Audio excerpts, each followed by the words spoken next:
Hi guys, this is your Tech Ref. I just got my hands on the brand new Samsung Galaxy S10 Plus, and this is it, the official S10 Plus box. Flipping it over, you will see that it is the European version with 128GB of storage, which means that it has 8GB of RAM. However, if you go all the way up to 1TB of storage, you will get 12GB of RAM. Let's open the box and right away you can see the phone in its full glory. I have to be honest though and tell you that I have already taken the phone out before. But no worries, the rest is still in place.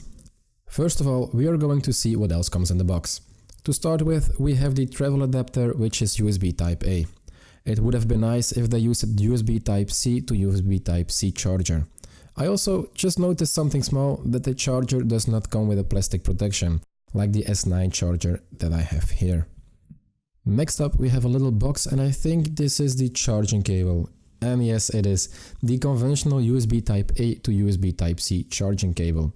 You also get a little adapter in the box, which is USB Type-C male to USB Type-A female, for transferring or just using it as an adapter.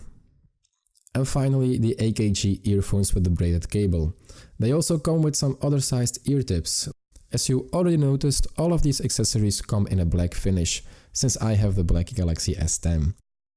If you buy a white one, these will come with white accessories, which is very nice from Samsung. If we turn over the lid of the box, we can see that there is another box hidden for the SIM ejection tool. And then if we go ahead and open the box, we find the paperwork and quick start guide that no one ever reads. Now let's check out the phone itself, the Samsung Galaxy S10 Plus. I already peeled off the plastic, the most satisfying part, sorry for that, won't happen again. So let's power it on and you will see the well-known startup screen. While it boots up, we can take a closer look at the phone. At the bottom of the phone we have a 3.5mm headphone jack, the USB Type-C charging slot, a microphone and one of these stereo speakers. Way up the right hand side we have the power button. Moving along towards the top we have a SIM card slot along with a micro SD card slot, so you can expand your storage up to 512GB. And we have another microphone as well. On the left side we have the volume rockers and a dedicated Bixby button that you can remap to whatever you want. Sort of. Taking a look at the back, there is a triple camera system with a wide angle lens, an ultra wide angle lens and a telephoto lens for 2x zoom. We will get back to the camera app in a moment. Now let's go ahead and flip it to the front. Up towards the top we have a second stereo speaker and a double camera cutout in the screen. Samsung calls it the Infinity O display. I will go through the full startup process and start with the fingerprint sensor. So here is the ultrasonic fingerprint sensor, which is right here in the display. To add a new fingerprint, you simply put your finger several times on the screen and keep doing this over and over again.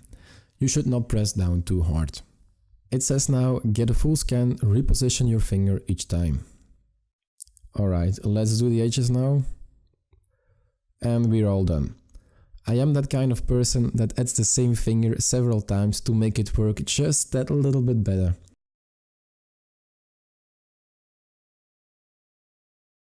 On the lock screen you will see that there is a fingerprint to show you where to put your finger.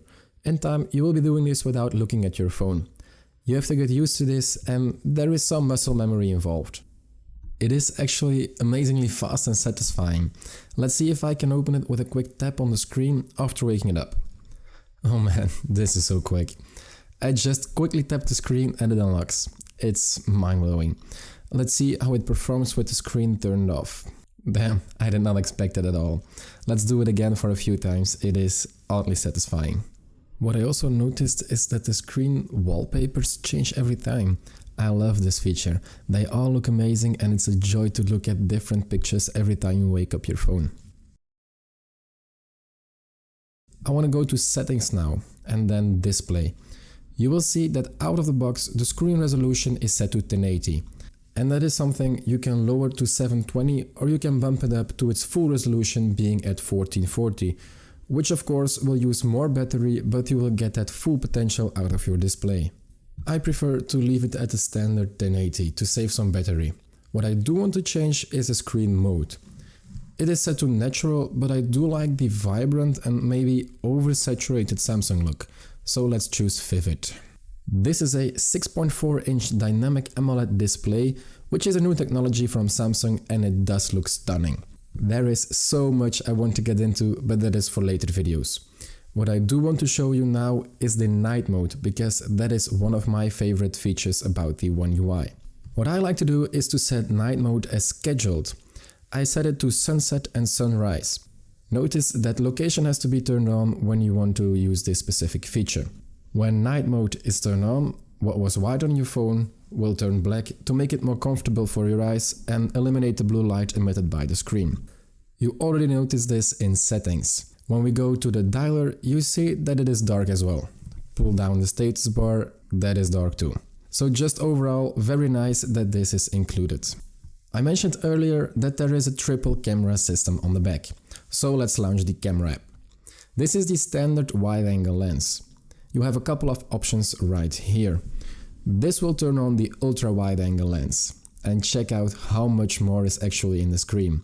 This is very useful when you want to take some outdoor pictures, group photos, some pictures to show of your room, for example. The options are endless. Or of course, you can zoom in 2 times and it will switch to the telephoto lens.